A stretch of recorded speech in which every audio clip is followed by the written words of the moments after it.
आखिर ऐसा क्या हुआ कि कृष्ण को अपना प्रेम, अपना बचपन सब छोड़कर द्वारिका जाना पड़ा। भगवान कृष्ण मथुरा में पैदा हुए। वृंदावन में उन्होंने अपना बचपन जिया, राधा से प्रेम की परिभाषा लिखी। फिर एक दिन ऐसा क्या हुआ कि कृष्ण सब छोड़कर द्वारिका चले गए, जबकि राधा को छोड़कर जाना उनके लिए सबसे मुश्किल फैसला था।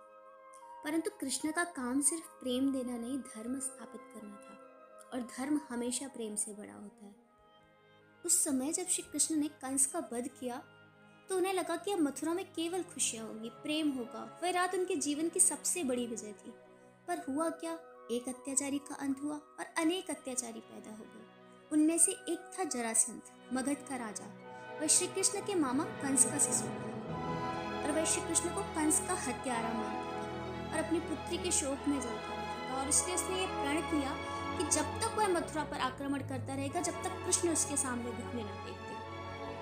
और उसने एक बार नहीं, 2 बार नहीं, 17 बार मथुरा पर आक्रमण किया, पर हर बार जीत श्री कृष्ण की हुई। परंतु उनकी प्रजा असुरक्षा के डर में जी रही थी। उनकी बाल सखाओं के चेहरे पर मुस्कान नहीं, चिंता की लकीरें थी। उनकी माताएं और पिता तुल्य वृद्धजन हर बार सहम जाते थे। तब श्री कृष्ण ने सोचा कि ये युद्ध अब उनके और जरासंध के बीच का द्वेष नहीं रह गया, ये निर्दोष मथुरा वासियों के प्राणों पर मंडराता हुआ काला बादल बन गया।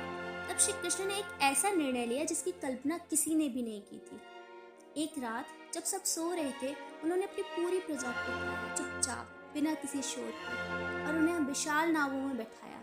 और उन्होंने अपने जीवन के सबसे प्यारे स्थान को, अपने प्रिय शहर को हमेशा के लिए छोड़ दिया। अगले दिन जब जरासंध आया तो उसने केवल एक खाली शहर देखा। न वहाँ कोई योद्धा, न कोई सैनिक, वहाँ बस धूल और निराशा। और अंत में श्री कृष्ण भगवान जी वहां से जाने लगे। क्रोध में पागल होकर जब जरासंध ने दूर से श्री कृष्ण को जाते देखा तो वह चिल्लाया, अरे रणछोड़ कृष्ण, डरकर कहाँ भागे जा रहे हो? परंतु कृष्ण ने उस अपमान को स्वीकार किया और कोई उत्तर नहीं दिया, क्योंकि वे जानते थे कि अगर वे यहाँ रुकते तो लाखों लोगों की जिंदगियां तबाह हो जाती। और यह उनका पलायन नहीं था, यह उनका सबसे बड़ा त्याग था।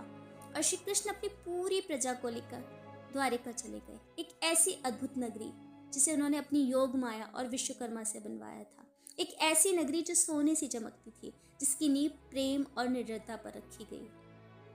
ये द्वारिका वही जगह थी जहां श्री कृष्ण ने भविष्य के धर्म युद्ध की पूरी तैयारी की थी। और श्री कृष्ण जी का मथुरा छोड़कर द्वारिका बसना विवशता नहीं, बल्कि कर्तव्य का सर्वोच्च शिखर था। और इससे हमें ये सीख मिलती है कि जब धर्म के लिए, प्रेम के लिए, अपने लोगों की शांति के लिए अपने सबसे प्रिय मोह को छोड़ना पड़े तो वह त्याग पलायन नहीं, बल्कि सच्चा धर्म है। और श्री कृष्ण ने हमें सिखाया कि शांति युद्ध से कहीं अधिक शक्तिशाली है।